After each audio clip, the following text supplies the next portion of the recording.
Everyone, good morning. Welcome back to Mithi Narzary YouTube channel. Actually, जों दा दंफैयो रौतानि IVआवहाय दा मोनायावहाय प्रग्राम दं आरो दिनैहाय 1 डिसेम्बर लोगोसे आंजों मिथिं दं लीना आरो बाजै. Good morning. ओमफ्रायहाय ल' नङा बिथिंजाय दङ आगैनाबो जि प्रेक्टिस खालामगासिनो दं नै. Hi bro. मादैबो आदैबो गासिबो आगै धीराज येस बरिया ओमफ्राय बिनानाव सासे बिनानावबो मोसागोन आगै नब'नि सिस्टार आरो रौतानि आइभिआव मोजांहाय आइभिआ थानो ना लिना मारै मोनदों थानो मोजाङानो सुन्दुरि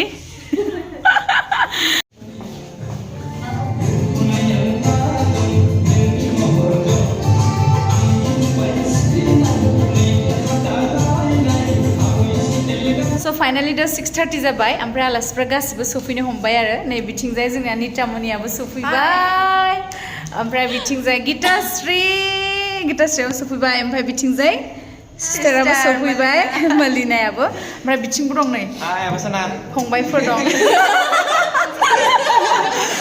गासिबो माबानि मा होनोमोनलाय खैराबारि नोंसिना खैराबारि भेरगावनिफ्राय आरो दा ओमफ्राय आरो सिङाव खैथामान दंबावो रेडि जागासिनो दं दसे उनाव नोंथांमोननो खिन्थिगासिनो ओमफ्राय बिथिं आदैबो दं नितामनि आगैनि बाबा आदै ओमफ्राय जों दा ज'नो ओंखारलांसै स' बिदिब्ला फैबाय थादो जोंजों लोगोसे आरो दिनैनि ब्लगआ ओरैबायदि इन्टारेस्टिं जागोन माने मोजां गान खनगोन मोजां मोसागोन मोजां मोसागिरिफोर दं आरो आगै नब'जितमोनबो दं स' बिदिबा ओंखायनो जोबजासिम नायनो दाबाव आरो ना ओमफ्राय रायजोफोर नै बिथिंजाय दङ जोंना नेरसोन हेन्डसाम नेरसोन एक्टर बर'नि मुंदांखा नायदो मेकआप लागासिनो नोंलाय माथो हेन्डसामखा मानो लानांगौ जाखो मेकआपखौलाय ना आदै बिथिं दं अनसु जोंना माने बर'नि सुन्दुरि मुंदांखा माने एक्ट्रेस अनसुमै बर' बिथिं मादैमोन दं बिनानावाबो नै रेडि जागासिनो दं बिथिंजाय नब'जित बेना ड्रेसा सफैथ'वाखै आगैना बिथिंजाय दं नै मलिन्दानि ओमफ्राय बिथिं मादै जिरायना दं ओमफ्राय नै जोंना दासिमबो जाया आरो सुन्दुरिखा आदैखौ देलायगासिनो ओमफ्राय बिथिं आदैखौथ' सिनायखायो ओमफ्राय आदैनाबो चेनेल दंमोन ना मा चेनेल होन्दोंमोनलाय आदै नोंना एनके बसुमतारी नब'जितनि आदै आरो स' एनके बसुमतारी आदैनाबो चेनेल दं स' बिथांमोना थांनानै आदैनि चेनेलखौबो साबस्क्राइब खालामदो सापर्ट खालामदो ना आदै औ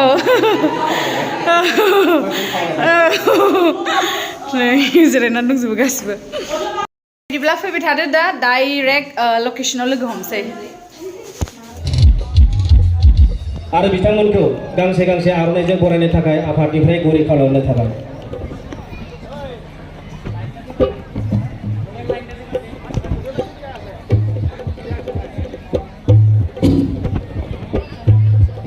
आखाइ खबना हो रायजोफोर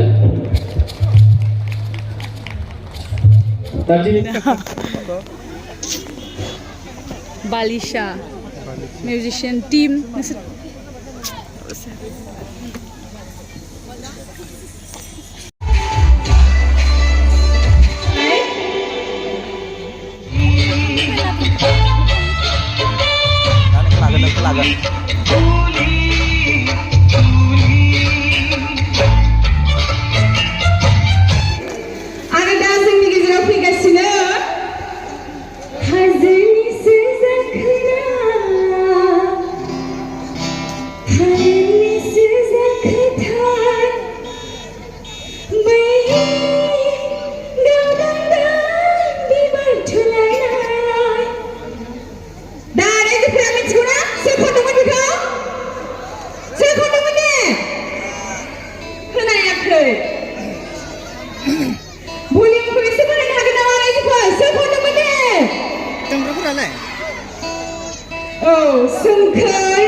सोमखोर दैमारिनि गाराङाव गोबाङानो दिबानि नंगौना नङा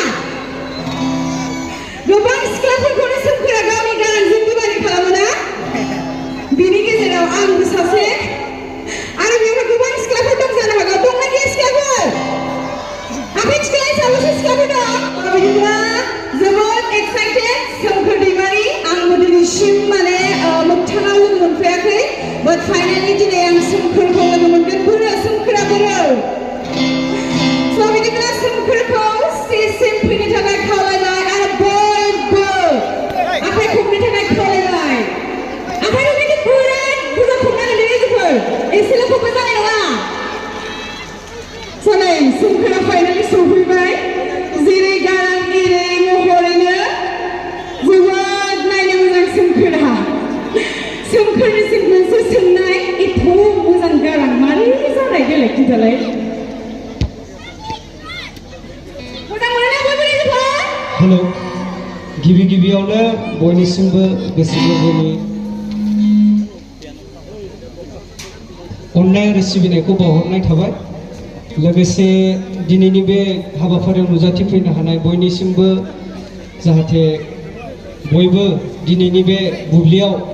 गोजोनै जिरायनानै नायगोन होननानै आंबो मिजिंथिबाय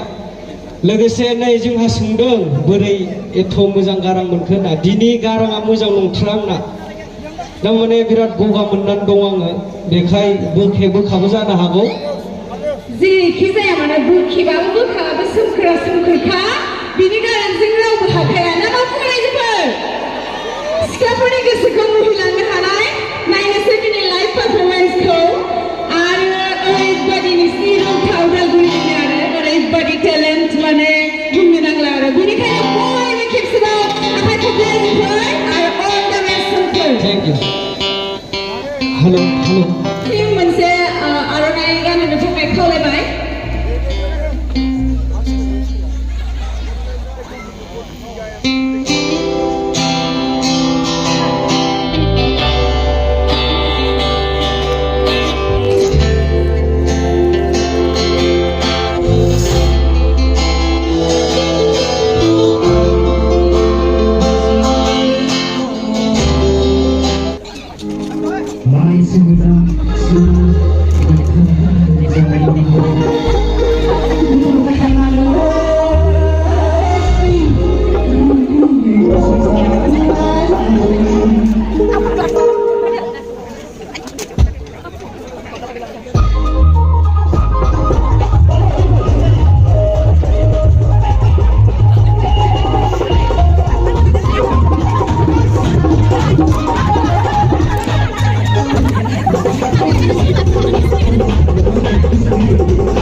Thank you so much. Thank you. आगे फ्रांसिस इसेबां मोजां गिफ्ट आंनि थाखाय बिराद स्पेशल बियो फिसा गिफ्ट नङा बिराद गिदिर बियो आंनि थाखाय बुंनो राव गैयै बायदि गिफ्ट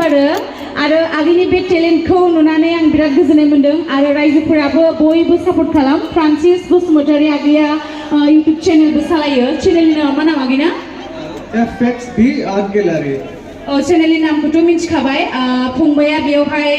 गावनि रोंगौथि आखाइनि बिद्दाखौ जि रोंगौ बेखौहाय दिन्थियोना इउट्युबावहाय स' नोंथांमोनाबो सोरबा सोलोंनो गोसो दंबाबो फंबायनि चेनेलाव थांनानैहाय सोलोंनानैबो लानो हागोन आरो FXB Art Gallery फंबाया बिराद मोजां आर्ट खालामो आरो आसा खालामदों इन फिउचार फंबाया बेफोरबायदिनो खालामलांबाय थानो हायो आरो सानसे समाव बिराद गिदिर साक्सेसखौ फंबाया एचिभ खालामनो हायो आरो स' थेंक इउ स' माच थेंक इउ रायजोफोर आंबो बिराद गोसोखांदों मोसानानै आंना जुमखानि खिलायानो गैला मिथिगौना रायजोफोर बेसेबां दुखु आङो ओरैनो लास्टआव आंनि फारसे बहा गोमाखो नागिरनानैबो होला आंनो so thank you so much for खिथेर होफैनायसै दा बयबो जय खिथेरनि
ओमफ्राय फाइनालि दिनै बे बालासिहा जायगायावहाय आङो आब'खौ फैगोन होनना मिथिनानै आंबो फैबाय ओमफ्राय फाइनालि आब'खौ लोगो मोनबाय ओमफ्राय आब'नि थाखाय आङो नैबे फिसा आखिनानै लाबोदों आब'नि थाखाय बिनि स्केट्स बानायनानै लाबोदों दायो आङो होनो मोननानै आङो जोबोद गोजोननाय मोनदों आरो स' थेंक इउ स' माच आब' लोगो मोननानै बिराद गोजोननाय मोनबाय ओमफ्राय बिदिनो फिउचाराव मोजां मोजां भिडिअसफोर मोजां मुभिसफोर बानायलांबाय थाथों स' बेनो आसा थाबाय स' थेंक इउ स' माच रायजोफोर बिदिनो सापर्ट खालामबाय था थेंक इउ स' माच Thank you, Arif Francis. Isbang मोजां गिफ्ट आंनि थाखाय बिराद स्पेशल बियो फिसा गिफ्ट नङा बिराद गिदिर बियो आंनि थाखाय बुंनो राव गैया